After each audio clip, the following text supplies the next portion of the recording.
Good morning and greetings from Northumberland. It's Tuesday the 18th of May and it's so sunny this morning we've had to close the curtains. So it's not because it's dark, it's because the sun's so bright that it just bleaches the whole film. It's good that we've got this sun because after having the rain at the early part of May, which was very much needed by the farmers, we now need the sun so that the wheat and the barley and the rape and all the other crops can begin to form their fruit, their grain, and the process of coming towards the harvest can continue, because we need this balance of rain and sunshine to develop growth and fruitfulness. And that's your farming lesson for today.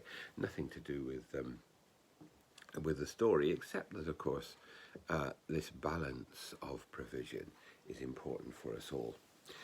Today in the Gospel, there's like a turning. Jesus in chapters 14, 15, 16 has been talking to the disciples in the context of his leaving them and talking to them about love, about the Holy Spirit, about bearing fruit, about knowing that even when they face persecution, God is with them and Christ is with them through the Holy Spirit. And now, as we begin chapter 17, it's as if he turns his face.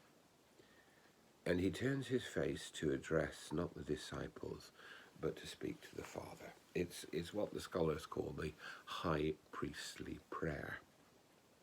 Jesus begins to speak to the Father, and he speaks to them. He speaks to God about the disciples, about the church. Summing up at the end of this passage, "And now I am no longer in the world, but they are in the world, and I am coming to you. Holy Father, protect them in your name that you have given me, so that they may be one as we are one."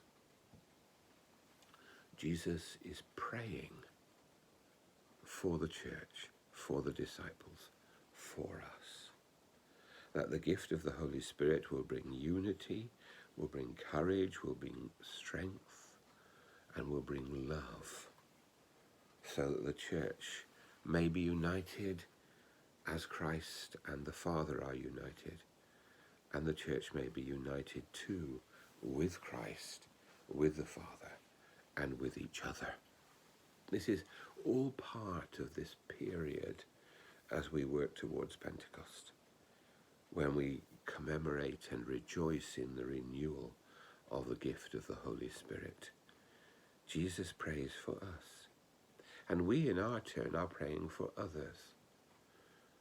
We're praying for the difficult and complex situations in the world, for the Holy Land, for which we seem to be praying for so long, for people to come to Christ, for the people who we love, for their well-being, and that they may know Christ's love in their lives, and for our world, still facing a terrible pandemic and a terrible crisis, that we may continue to work together, that we may continue to take wise decisions for ourselves and for others. And we bring all of this, as Jesus does, in prayer to the Father. Jesus sets an example, but it's an example that's so important for all of us. When you watch this film or put down your phone or your tablet and just listen to it, remember that you're sharing in something that Christ has given us, that we speak to the Father about our needs. And whether you pray with or without these prayer films, in whatever way you do it, know that you're joining yourself to Christ,